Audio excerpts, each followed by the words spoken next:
afar. Field and fountain, moor and mountain, following yonder star.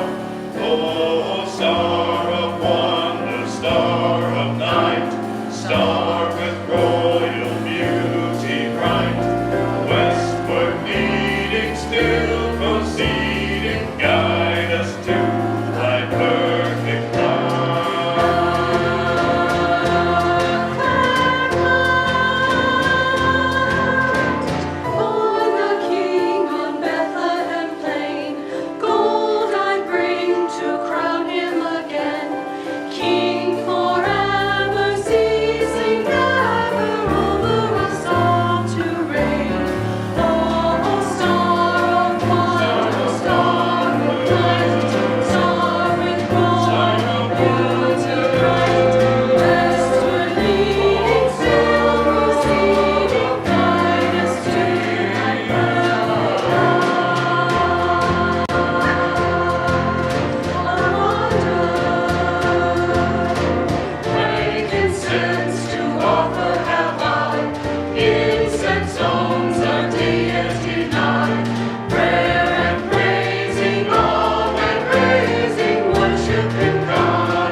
Welcome to Christmas worship at Countryside Community Church.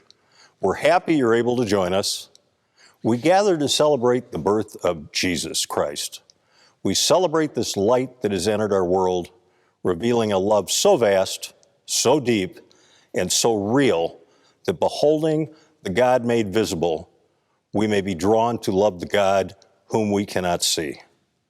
May we live within the power of this love and may we share its light with the world where too many dwell in darkness. Join me now in taking a deep breath in and letting it out, letting go of anything that might stand in the way of our worship together and listening to God's voice among us. Let us begin.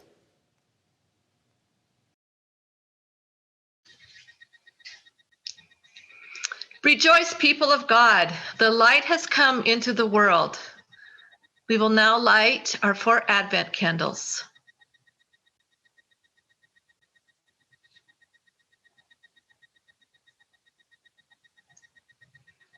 O God, now we light the candle of your nativity.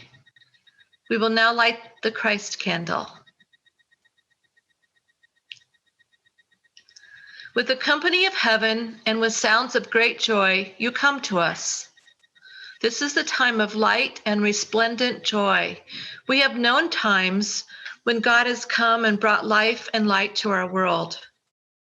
The prophet Isaiah proclaimed a time when those who walked in the shadows would see a great light.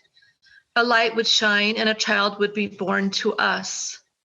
The evangelist Luke painted the nativity sky and repeated the heavenly song of the angels, glory, peace on earth, and goodwill. John declared that this great light is Christ, the Word made flesh. This great light lives among us. By it we behold God's glory, full of grace and truth. At Christ's nativity, we now rejoice. God, our life and light, thank you for coming this night to us. Thank you for touching all heaven and earth with your splendor. In every corner of the world, shine your peace. In every corner of our hearts, shine your grace. Amen.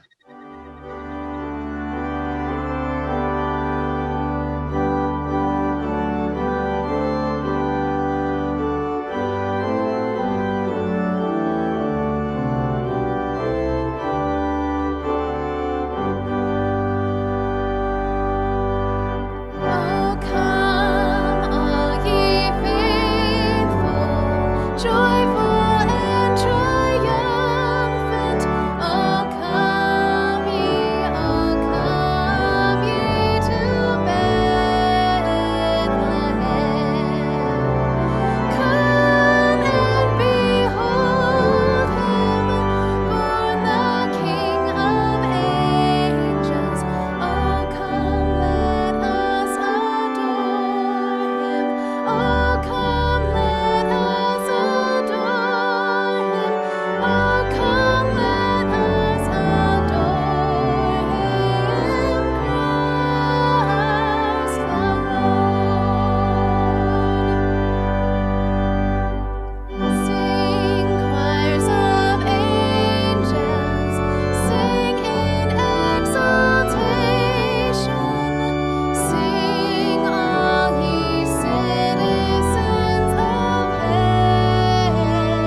friends. Happy Christmas Eve! Welp, we made it. Tonight marks the end of our Advent waiting, and now we light a candle for Jesus. Now, over the past 4 weeks, we've lit candles for our Advent ideas. Do you remember what they were? Yep, hope, peace, joy, and love. And we've practiced with these ideas to figure out how they work in our lives. Now, the story of Jesus' birth reminds us that there is so much good in the world. I mean, this story has a baby, there's animals, angels, and a whole lot of folks who are doing their best to hear and respond to God working in the world. Now, hope, peace, joy, and love are easy to find in this story, which is great, because they're not always this easy to find. In fact, in a couple of months, we're going to start hearing the hard parts of Jesus' story. These are the parts that remind us that even with all the good working in the world still has a lot of really rough edges, and those rough edges can hurt. But Advent teaches us what to look for in the hard parts of Jesus' story and in our own stories. We all have to do difficult things in our lives, and looking for hope, peace, joy, and love is not going to make those hard things go away, but they might make them easier to walk through, especially when we remember that we don't have to do it alone. Even Mary and Joseph had people hanging around helping out. I mean, let's face it, Mary probably did most of the work since she, gave birth. But imagine for just a moment the love Joseph felt when he met his baby son for the first time. Imagine the angels being so filled with joy and excitement that they scare the shepherds trying to deliver the good news. Imagine the shepherds' hope as they look at this baby and think about all of the things he might do in the world.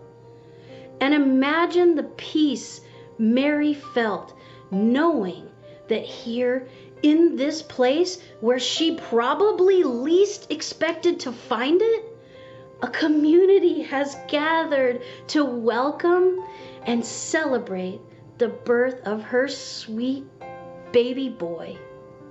So let's pray. God of many names, help us carry the lessons of Advent to seek out hope, to create peace, to share our joy, and to live most fully into your love.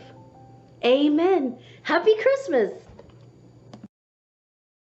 Isaiah 9, verses 2 through 7. The people who walked in darkness have seen a great light. Those who lived in a land of deep darkness, on them the light has shined. You have multiplied the nation, you have increased its joy.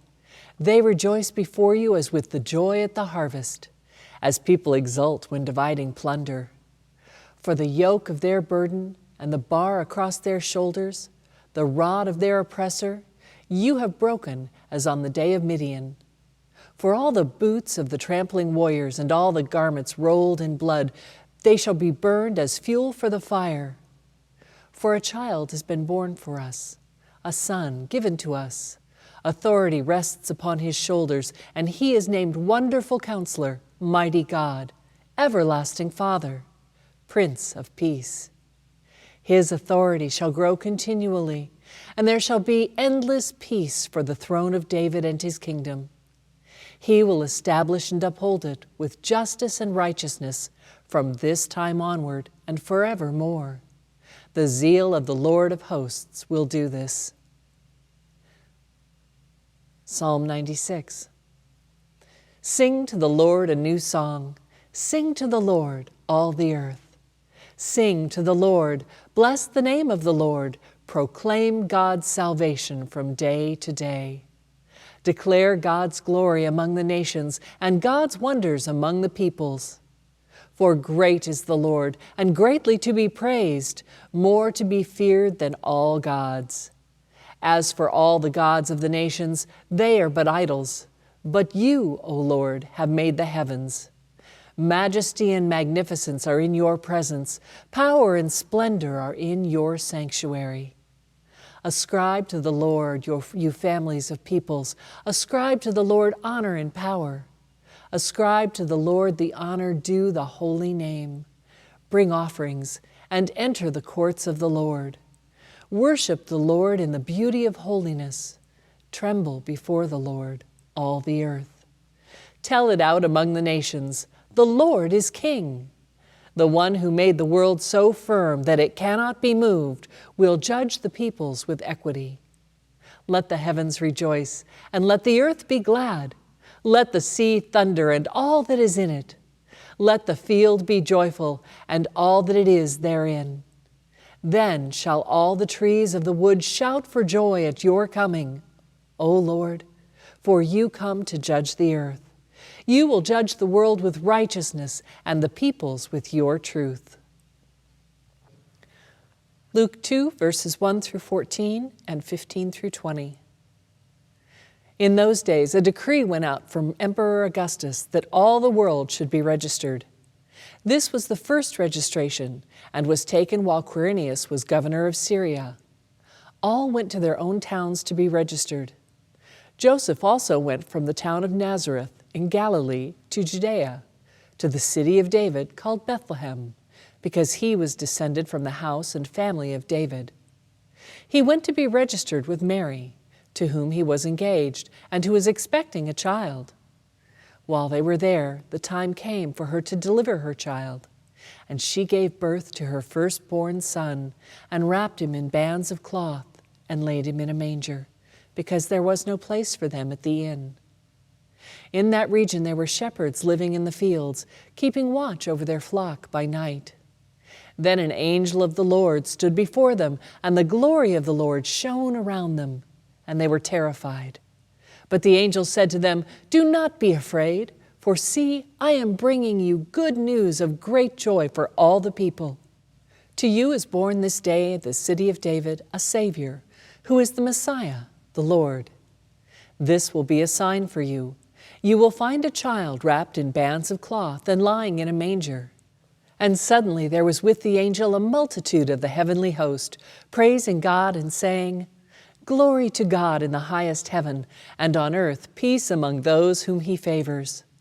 When the angels had left them and gone into heaven, the shepherds said to one another, "Let us go now to Bethlehem and see this thing that has taken place, which the Lord has made known to us." So they went with haste and found Mary and Joseph and the child lying in the manger. When they saw this, they made known what had been told to them about this child, and all who heard it were amazed at what the shepherds told them. But Mary treasured all these words and pondered them in her heart. The shepherds returned, glorifying and praising God for all they had heard and seen, as it had been told to them. It's Christmas. This is it. It has been foretold by the angels, and we have watched as ordinary people like Joseph, Mary and Elizabeth, and John the Baptist have been invited into God's story of an unfolding creation. By their participation in what God is doing, their lives have shifted immeasurably. Time is no longer time, but has turned into an inclusive kind of time, a time that incorporates the past, the present, and the future. This time is not just an amalgamation of the three individual types of time, but rather a whole new way of understanding time itself.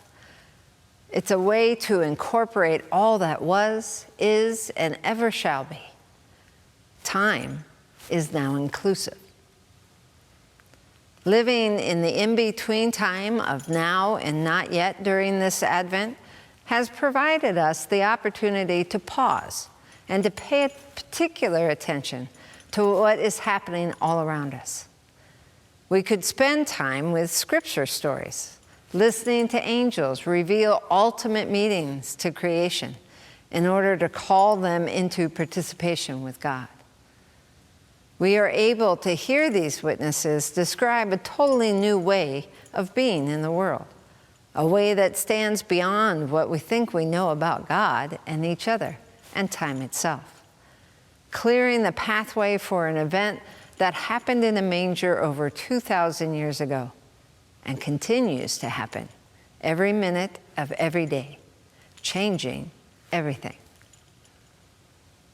Hearing the angels tell Joseph to keep and to care for his wife as she bears a child, hearing Mary told that this child would be the future of her people Israel, and hearing John the Baptist told that he must prepare the people of God to listen for the word of God that has come into the world, all of this begins the revelation of the ultimate meaning in each one of us.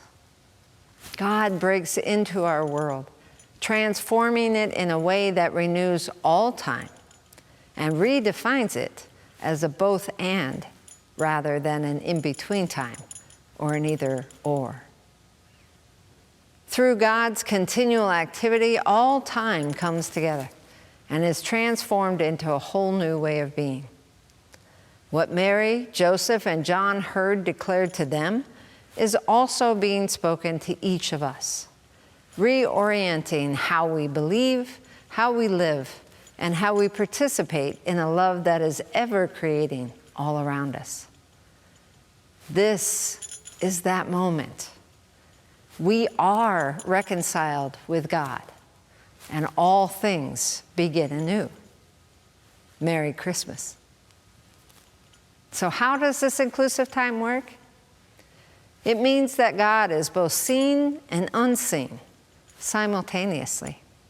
It means that God is present both in the gaps of what we don't know, as well as being present with us in all the things we discover about how creation comes into being and continues to regenerate.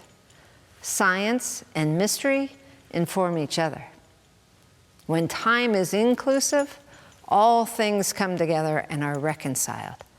Not in a way that merges two separate things into one, but in a way where each thing, individualized, is better by being in relationship to the other. This is what it means for God to be incarnate. The term incarnate comes from the Latin word incarnate, which literally means made flesh. But as a verb, it is incarnare, literally meaning into flesh. In the church, we talk about this in terms of God becoming a human and walking among us. This is the same carne, or flesh, of chili con carne, the food. So it's like saying God stepped into the very meat of things and continues to be present with us. When shifting our concepts of time and relationships, we must use this kind of conceptual language that points us to something that we have never envisioned before, and that broadens our imagination wide enough to be able to take it all in. If it were a picture, this whole conceptual idea of incarnation would, I imagine, look very much like a whirlwind. Wind and energy lifting all existence and swirling it around until everything becomes part of everything else. And nothing separates what was and what is to come. Every birth becomes a death. Every collapse begins in its inception. When the whirlwind subsides and the dust begins to settle, there is no possible way that creation will ever be the same again. This year, our whirlwind is intrinsically tied together with the pandemic. The pandemic is a very tangible thing that shows us in our own time both God's presence in what we know and what we don't know, our certainty and the unpredictability of life simultaneously. As we live within this pandemic, we are constantly filling in the database of knowledge that we gain about the virus and our human bodies. Yet there is so very much we still don't know and may never know about the effects of the virus, especially in the long term. Science is a very real part of this pandemic, but so is compassion and mercy and grace. The way we treat our neighbor and the way we don't. All the knowledge we have gained from our past with global viruses is coming to bear on what we are now experiencing. Some of it is relevant, some of it is not. But what we can see about the experience with the virus, the symptoms, the contagion, and the effects of treatment, all of those things point us toward what we cannot know for certain, but believe is possible. God is present in all of it. Our care for one another, our drive to find the cause and the cure, and trying to hold on to our sanity amidst all of it while we are being kept apart from the ones we love the most. God is with us as we celebrate the possible vaccine. And God is with us when we grieve the loss of over 1,300 people per day in the United States alone. This God, incarnate with us on this day and every day, is both the God of the gaps and a God who is present with us in everything we know simultaneously. My favorite Christmas liturgy comes from the Christmas preface in the Lutheran Book of Worship. Those are the words that you say right before communion. And the words go like this: "In the wonder and the mystery of the Word made flesh, you have opened the eyes of faith to a new and radiant vision of your glory, that beholding the God made visible, we may be drawn to love the God whom we cannot see." This event of Christmas draws us out of an in-between time and into an all-inclusive time, a time that contains both and. God breaks into our lives, freeing us from the polarities that keep us away from each other and reconciling us in a way that radiates a new vision. We are freed from the fear of making the wrong choice and are instead giving multiple right answers, and then encouraged to choose the one that best suits whom we choose to become in this world. We are freed from our self-imposed lockdowns, not the medical ones that we are using to flatten the curve, but the ones that we place on our own lives. Things like systemic racism, classism, misogyny, xenophobia, and all the other things that keep us separated from one another. And instead, we are allowed to open up again through straight pathways and level ground to live life most fully, participating with renewed imagination in the ongoing unfolding of all that is. God's activity in Jesus is a new thing every day, not just on December 25th every year. You can see it happening all around us all the time. God uses everyday, ordinary people and all of creation to show us what's coming. This is the witness that comes from very unexpected places, like from John the Baptist or a young girl named Mary, and Joseph, an established man of society. Each of them were able to set aside what they thought they knew in order to receive an alternative vision of how the world actually works best. Now, it's our turn. We come together again this year to hear this story, seeing how our situation is part of a much larger pattern throughout human history and God's activity within it. God's presence with us, Emmanuel, changes our time and our relationship to it and to one another. Experiencing God's steadfast love, we can now seek ways of living that honor the both and perspectives rather than limiting ourselves to the either-ors. We can look to one another as witnesses of God's activity in the world and work together to step out in new ways, reconciling with one another as we participate with God in the continual expansion of all of life. That ultimate meaning, radiantly personified, that Crossan reminded us of last week, has come. Emmanuel shines a bright light on our own ultimate meanings, raising us up, setting us on straight paths, and walking with God, where all things are possible. Merry Christmas. Christmas Tide by Christina Rossetti. Love came down at Christmas. Love all lovely, love divine. Love was born at Christmas. Star and angels gave the sign. Worship we the Godhead, love incarnate, love divine. Worship we our Jesus, but wherewith for sacred sign? Love shall be our token. Love be yours and love be mine. Love to God and all men. Love for plea and gift and sign.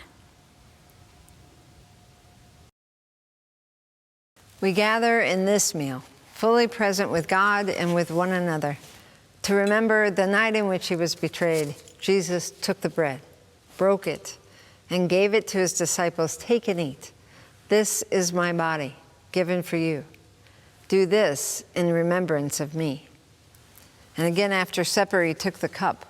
And when he had given thanks, he gave it to all to drink, saying, this cup is the new covenant in my blood, shed for you and for all people.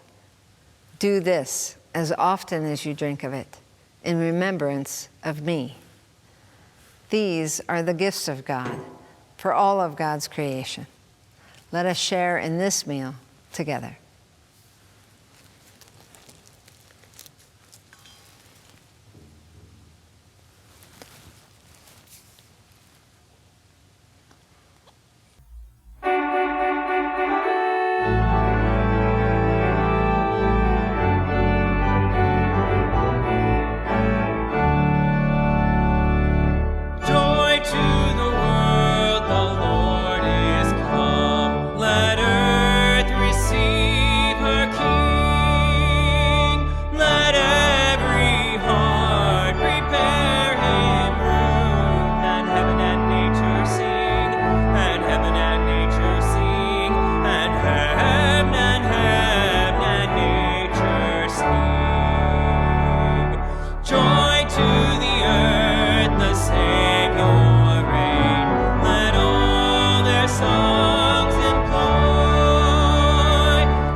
Joining our voices with the song of the angels, let us pray for the church, the world, and all who are in need.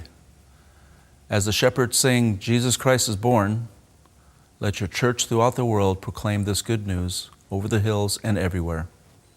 Unite the voices of all your faithful people in song of praise and rejoicing. Give respite to flocks, fields, and those who tend them. Come near to us in the beauty of nighttime, the shining of the stars, and the hush of a world at rest. May our wonder at your creation rouse our care for all the earth. And as the angels sing, peace on earth, come quickly to still the strife of this world. Hush the noise of war and violence in places of unrest. Inspire leaders of nations to seek lasting peace and sustainable provisions for all in their care. Bring rest and reassurance to those facing struggles. Shelter travelers and those without homes. Console those who lie awake due to pain or anxiety. Heal those who are sick or hurting. And this night, let us join with all the saints who have proclaimed your glory in the world and deed in joyful praise as we pray together. Our Father, who art in heaven, hallowed be thy name. Thy kingdom come, thy will be done, on earth as it is in heaven. Give us this day our daily bread, and forgive us our debt, as we forgive our debtors. And lead us not into temptation, but deliver us from evil. For thine is the kingdom, the power, and the glory, forever. Amen. Thanks for worshiping with us in this magical time of Christmas. We so appreciate sharing the wonder and the mystery of this season with you. Now, carrying the steadfast love of God with us, Countryside is being asked to discern God's activity within our community and to ask how we will open ourselves to a new vision of what it means to be church in this particular time and place. And as many of you already know, I will not be with you on this next journey that you will take, as I too must discern how I can best become that which I am called to be. This is my final worship service with Countryside. So I want to express my appreciation for every day that I have been able to spend in ministry with all of you. Thank you for all of your wisdom and your friendship these past 10 years. It has strengthened me and helped me grow in ways that I never could have predicted. This new year will bring many changes and lots of possibilities for both of us to be able to grow in faith and be witnesses to one another in God's love. So I encourage you and challenge you not to accept what has always been, but to chart a new path, a path that makes straight the paths of living into who you are as the Christian presence in the Tri-Faith Initiative. Partner with the other faith traditions and create new ways of relating to one another and telling that story, expanding everything you think you know about God. This activity alone will be a true witness to others that God is with you, now and always. And now, my friends, may the Spirit of the living God, made known to us most fully in Jesus Christ our Lord, go before you to show you the way, go above you to watch over you, go beneath you to uphold you and uplift you, go behind you to push you into those places you would not necessarily go yourself, go beside you to be your constant and strong companion, and to dwell inside you, to remind you that you are not alone, but you are loved, loved beyond your wildest imagination. And may the fire of God's blessing burn brightly upon you and within you, now and always. Amen. Peace to all of you, and Merry Christmas.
Sight